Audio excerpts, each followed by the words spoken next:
This is Chapter 8, Section 2. Our objectives in this lesson, my paper is sideways. Our objectives is that we are going to multiply and divide with rational expressions. All right, so let's start with example A. Let me get my phone. There we go. All right, now just like with fractions, for example, if we had 1/3 times 1/4, in order to multiply fractions, we do not need common denominators. So we would multiply the top, 1 times 1 is 1, the bottom, or the denominator, 3 times 4 is 12, and we would be done. So similar to that, when we are multiplying rational expressions, we do not need common denominators. So the first thing we're going to see is if we can cancel anything out, if we can reduce anything. Well, like I told you earlier, if there's a plus or minus sign, then that sign basically holds this whole expression together. And the only way I could cancel out an x plus 3 on top is if I had an x plus 3 on bottom. And since I don't, nothing actually in this expression cancels. So we're going to multiply across, straight across on the top. So we're going to FOIL because we have two binomials. So we're going to multiply the first two terms. X times x is x squared. Our outside terms, negative 3 times x is negative 3x. Our inside terms, 3 times x is positive 3x. And positive 3 times negative 3 is negative 9. So when we simplify that, we would have x squared minus 9, which of course is the difference of two squares because these two middle terms cancel each other out. And the denominator, we were going to multiply x times x plus 5. So x times x is x squared. X times 5 is positive 5x. Since nothing canceled, that's our final answer. All right, so for letter B, we want to see what we can cancel. So this is simplified. We can't do anything with this. We are going to be able to simplify across, but let's see what we can do with this. Well, since this is the difference of two squares, we want to simplify this denominator. So the square root of x squared is x. The square root of 25 is 5. Since it's the difference of two squares, one gets a plus and one gets a minus. Now the reason we're doing that is because we want to cancel out anything that's possible to cancel out. So if you can imagine this expression is right here, or let me just rewrite it. X plus 5 over 7x times 49. This is basically x times x, right? And here we have x plus 5, x minus 5. All right, so now you can see that these are exactly the same. If they match exactly, we can cancel them out. So x plus 5 divided by x plus 5 is 1.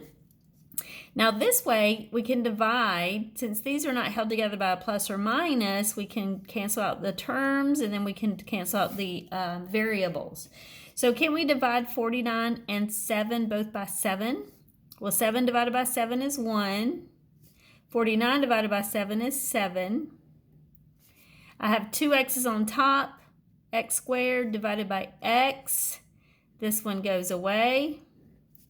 And I'd be left with 1x on the top. Okay? So basically I have 1 times, so now I'm multiplying straight across. 1 times 7x is 7x. This is all 1 times x minus 5. And that's my answer. 7x over x minus 5.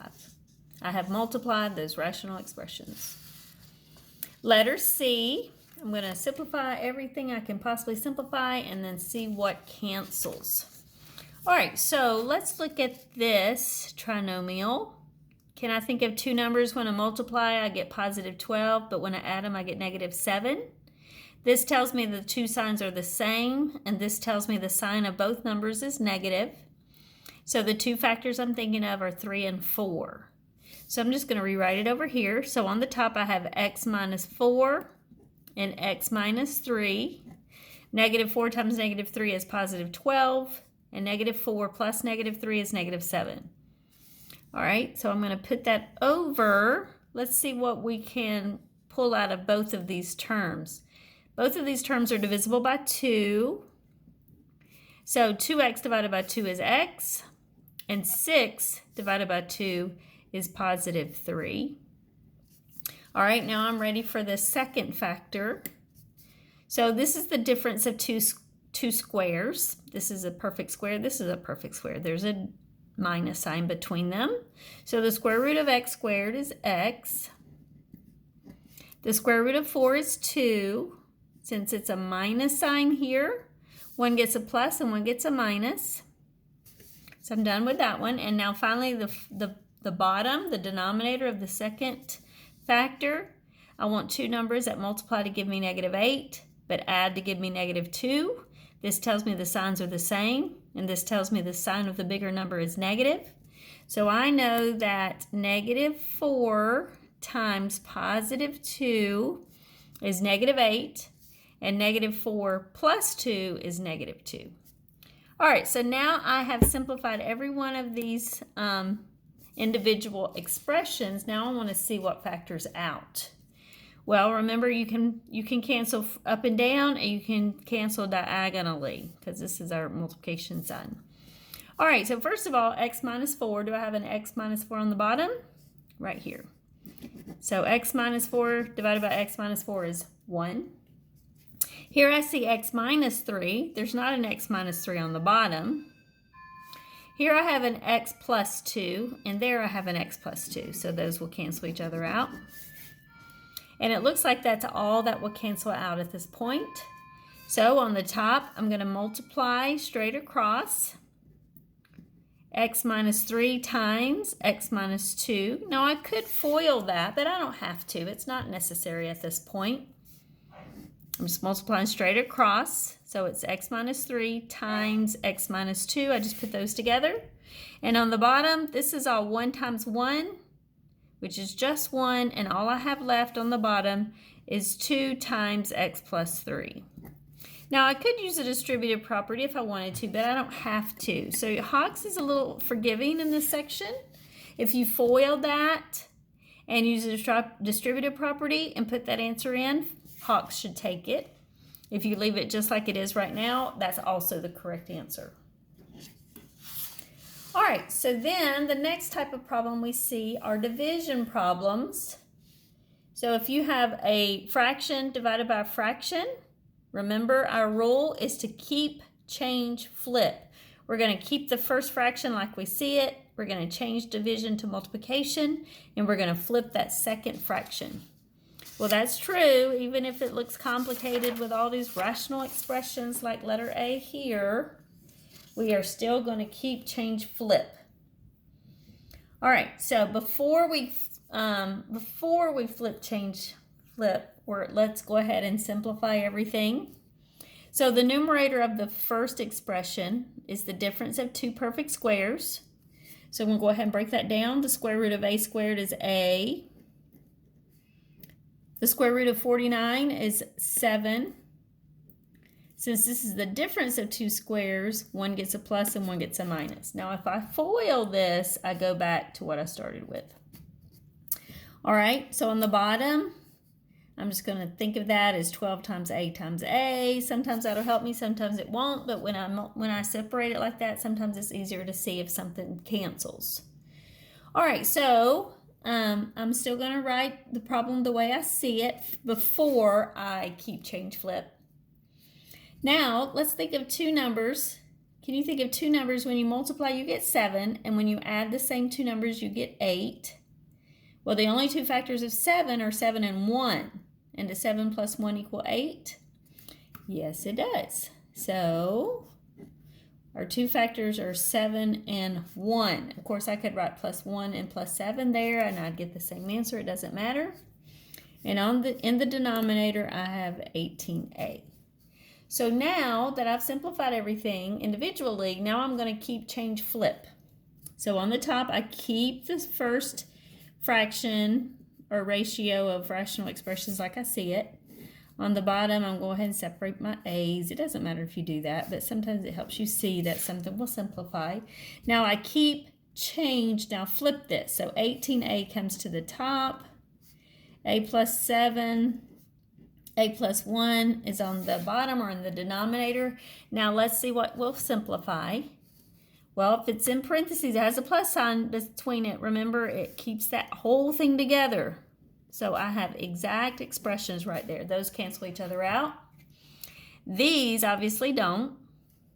All right, so let's look at our two coefficients, 18 and 12. What can I divide 18 and 12 by? I know I can divide them both by 2. I can divide them both by 3. But the biggest common factor is 6. So 18 divided by 6 is 3. And 12 divided by 6 is 2. And then doesn't one pair of A's cancel? So I'm left with 2A on the bottom. Now that I have done simplifying, I am finished simplifying, I'm going to multiply straight across. So on the top, all I have is 3 times A minus 7. And I could use the distributive property there. I just don't need to right now. In the denominator over here, I have 2A times A plus 1. 2A times A plus 1. I can enter this exactly like I've written it into Hawks and it should take it, or I could use the distributive property, and Hawks would take that answer as well.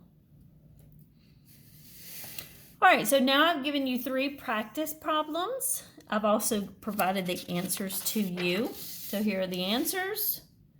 So hopefully you can pause the video and try those yourself.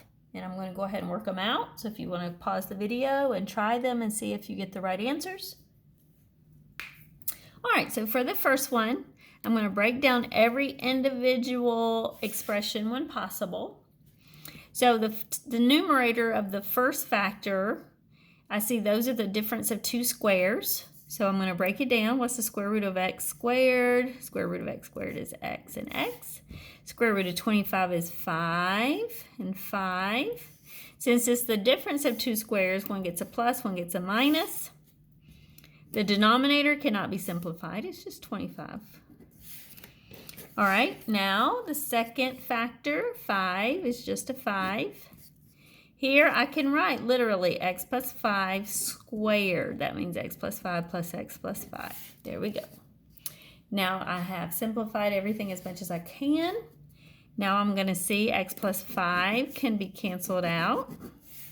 These are not exactly the same, so I can't do anything with those. As far as these constants, I can divide both of these by 5. So 5 divided by 5 is 1. 25 divided by 5 is 5. Now, the only other thing I can do is multiply straight across. Well, 1 times x minus 5, is x minus 5. And here I have 5 times x plus 5. I could use the distributive property and put 5x plus 25. Or this